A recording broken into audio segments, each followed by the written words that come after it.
Hello this is yours Manori. నా చిట్టి ఆడబిడ్డ అండి. సో తిను మాటల్లో నా గురించి ఏం చెప్తుందో తెలుసుకుందాం. నాకైతే నా గురించి మంచిగా చెప్తుందని అభిప్రాయం నాకు లేదు. ఎప్పుడు గొడవ పడుతుంటాం. బట్ తను ఏం చెప్తుందో చూద్దాం. హాయ్ చెప్పు ఏం చెప్పేది? మంచిదానివేలే. ఎందుకో నన్ను ఆడుకునే దాంట్లో మంచిదానివి నువ్వు. ఇద్దరు చేరుకొని మధ్యాహ్నం వంకాయల పులుగు ఇది ఒకసారి నాకు కనుకొట్టు.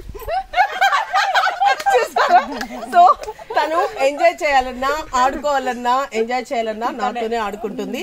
నేను తనతోనే ఆడుకుంటాను. అప్పుడప్పుడు శ్యాము హెల్ప్ తీసుకుంటాను. శ్యాము హెల్ప్ తీసుకుంటాను. రుబ్బేస్తామండి మేమిద్దరం చేరుకున్న తనని. అంటే ఒక అన్యాయం అండి. చెట్లో పూలు తెచ్చారు మా కడప అత్తయ్యాళ్ళు. దాన్ని చిక్కగా కట్టుకుని తల్లో పెట్టుకుని అప్పుడప్పుడు మా దగ్గర ఇది తిరిగి వాసన చూపిస్తా ఉంటుంది. అందుకే మేము గట్టిగా వాసన చూసుకుని ముద్దు పెడతా ఉంటాం. Thank you so much, and this is Manori.